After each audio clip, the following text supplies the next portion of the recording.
quais são as informações? Você está em contato com os companheiros que estão cobrindo a eleição lá em campo? Eu até vi aqui uma postagem do Leonardo Severo, que está por lá, né, representando o Comunicação. Quais são as informações que vêm de Bogotá e como é que você avalia esse resultado histórico na Colômbia? Olha, é até difícil, Rodrigo, Zé Reinaldo, tirar o sorriso do rosto nessa noite de domingo, porque parecia impossível, cara. Analistas aí, brasileiros, faziam muitas vezes um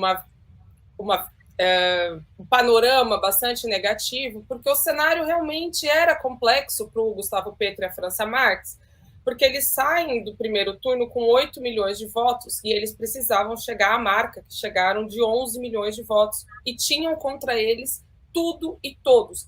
Grupos empresariais com a chamada petrofobia, em que incentivavam os seus funcionários a não votarem pela mudança, né, a não votarem no pacto histórico, com essas coisas que a gente também vê aqui no Brasil, dizendo que vão perder o emprego, que vão, enfim, que vai haver uma disfunção econômica no país, colocando esse medo, esse pânico nas pessoas. Então, tinha os empresários de um lado, do outro lado, toda a máquina do governo, porque o governo passou a apoiar o Rodolfo Fernandes, e o próprio uribismo. O uribismo é uma força colombiana do ex-presidente Álvaro Uribe, que talvez a gente pudesse, mal comparando, dizer que seria algo como Bolsonaro. Então, uma pessoa de extrema-direita vinculada com milícias, né, lá são chamados paramilitares, e todas essas forças agiam contra Gustavo Petro. A primeira coisa que o uribismo fez no segundo turno, e o Fico, o candidato do uribismo, teve quase, acho que 5 milhões e pouco de votos. Então, somando, numa conta rápida, somando o próprio voto do Rodolfo com o Fico, já dava os 10 milhões, que foi efetivamente o que o Rodolfo teve.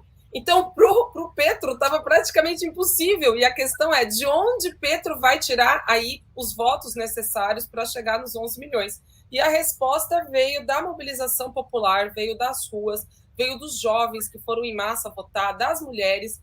E nós vimos que tivemos os 3%, né, mais ou menos, de diferença entre o Rodolfo e o Petro, são também 3% de pessoas a mais nessa votação. A votação anterior do primeiro turno já era histórica pela participação. Na Colômbia, o voto não é obrigatório, e agora conseguiram superar a marca já obtida anteriormente. Então, muito provavelmente foi daí que Gustavo Petro, ou seja, dessa mobilização, desse acionar das ruas, acionar da mobilização, que fez aí Petro e Francia Marques presidentes e vice-presidenta da Colômbia. Muita gente está ressaltando, eu me associo à designação de vitória histórica, porque, de fato, é a primeira vez que um presidente da República do espectro democrático, progressista, popular e de uma maneira assim ampla, de esquerda, é eleito na Colômbia. Tivemos a possibilidade, você estava mencionando aí, nos anos 1940, de eleger o Jorge Eliezer Gaitán, mas ele foi assassinado em plena campanha eleitoral, que gerou um ciclo de violência terrível na Colômbia. Então, agora, pela primeira vez, é eleito um presidente de esquerda, e acho que isso é um dado histórico importante, uma vitória histórica. Eu acho que abre a importância dessa vitória, Rodrigo, Vanessa e queridos amigos todos da comunidade 247, abre a perspectiva para uma transição democrática na Colômbia que coloque a Colômbia nos trilhos, pelo menos, da normalidade democrática. Porque fala-se, não, a Colômbia é uma das democracias mais antigas da região latino-americana, porque a Colômbia não teve intervenções militares que nem os outros países latino-americanos tiveram.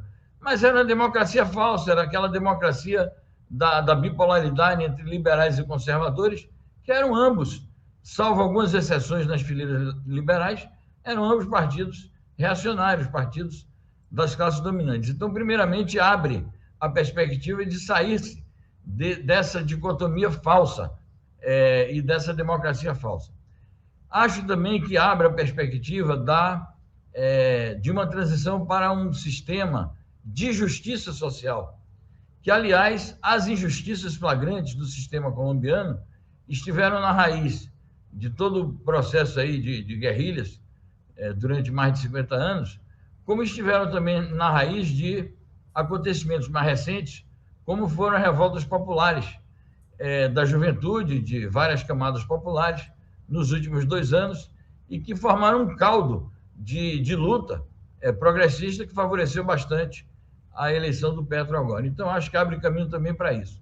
E, na minha opinião, do ponto de vista imediato, o mais importante, abre caminho para uma transição no sentido de fazer vigorarem os acordos de paz assinados há 6 anos e não cumpridos pelo governo de extrema-direita do Ivan Duque, por conta exatamente do que a Vanessa acabou de falar, o uribismo, que é essa força terrível, reacionária, obscurantista, aliada do paramilitarismo, aliada também de setores do narco-paramilitarismo, e que eles têm um ódio figadal das forças revolucionárias que lutaram, certo ou errado, lutaram com as armas na mão, e não admitem um acordo de paz.